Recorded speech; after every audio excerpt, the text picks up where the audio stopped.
Good morning students, welcome back to our channel.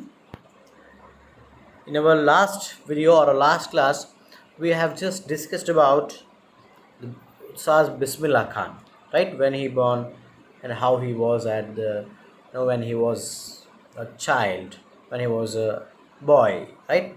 Now let's begin continued part of that.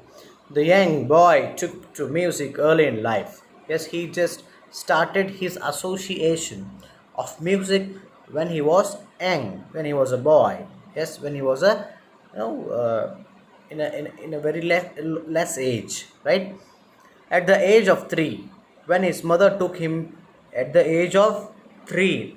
Remember, yes, 3, when his mother took him to his maternal uncle's house in Banaras. Now it is Varanasi. Yes, when his mother took him to the Banaras, where who was staying? His maternal uncle was staying. Like maternal uncle means who? Mava, right? Bismillah was fascinated watching his uncle's practice the Shahnai. Yes, when he was 3, when he went to that Banaras or Varanasi, where his uncle was practicing the playing of Shahnai. By seeing that, the boy Bismillah Khan fascinated means deeply attracted, was just deeply attracted, and he got an interest in that, right?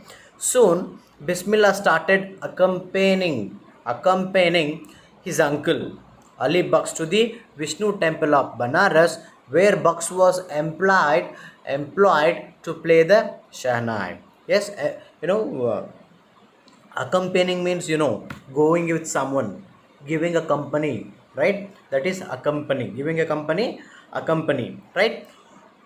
What happened soon after that? Soon he fascinated by that playing of Shahnai. What had happened? He just decided to learn it. That's what he started to do.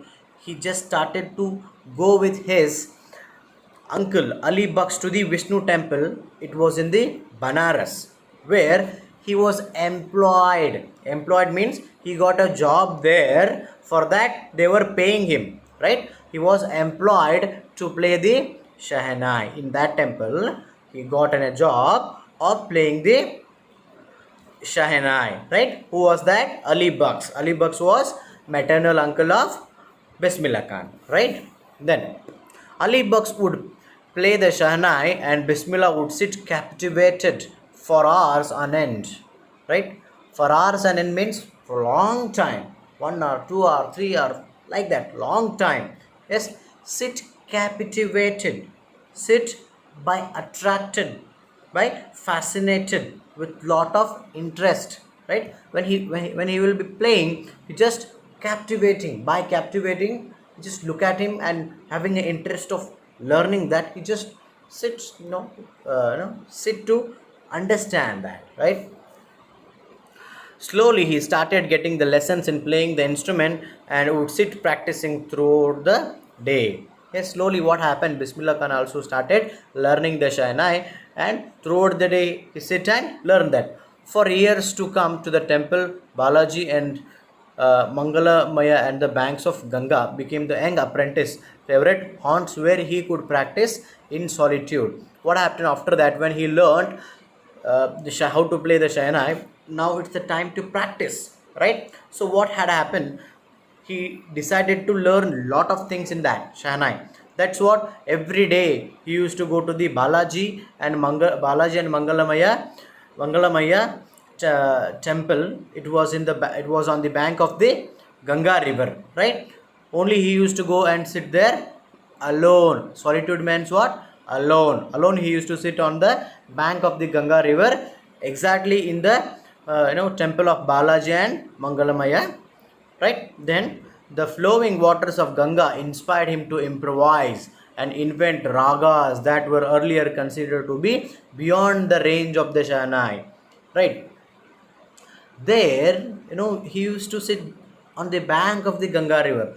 The sound of flowing of Ganga river inspired, motivated him to find out some new wrong ragas, right, which were not there in the Shahnai. He found some new ragas which were not there in the Shehnai, right? Then, okay, at the age of 14, Bismillah accompanied his uncle to the Allahabad Music Conference. At the end of his recital, Ustad Fayaz Khan patted the young boy's back and said, "Work hard and you shall make it." See, once what had happened when Bismillah Khan was at the age of 14, once he went to the Allahabad with his uncle, right, Ali Bucks, right, Allahabad for the music conference, music program, music concert.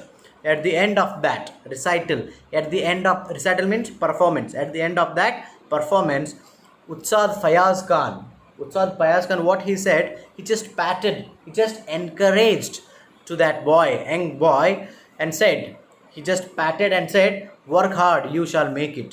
Yes, you just work hard, you can make it. It means you can do some amazing things in it, right? Then, with opening of this All India Radio in the Lucknow in 1938 came Bismillah's big break. He soon became an often heard Shehnai player on radio. In the year of 1938, what happened? Bismillah Khan's got a big break. On that onwards, he started playing the Shehnai in the radio, right? When India gained independence on 15th of August 1947, Bismillah Khan became the first Indian to greet the nation with his Shehnai. Yes, already we all know when we got the independence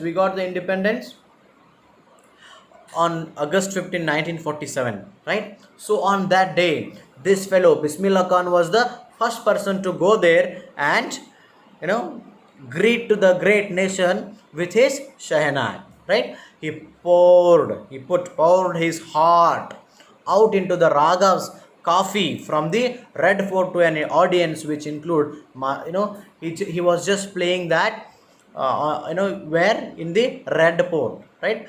Yes, an audience which included, there were some audience, and that the group of that audience, included Mahatma Gandhi, Pandit Jawaharlal Nehru, yes, and who gave his famous Tryst with Destiny speech.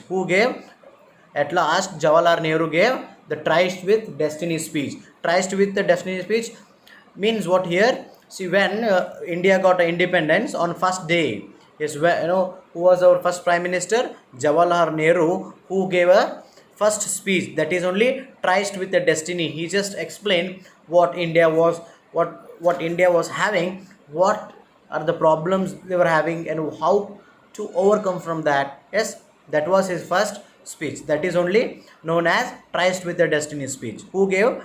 That is given by Pandit Jawaharlal Nehru, right? I hope you all have understood until this. Let's discuss remaining part in the next class. Thank you for watching this video.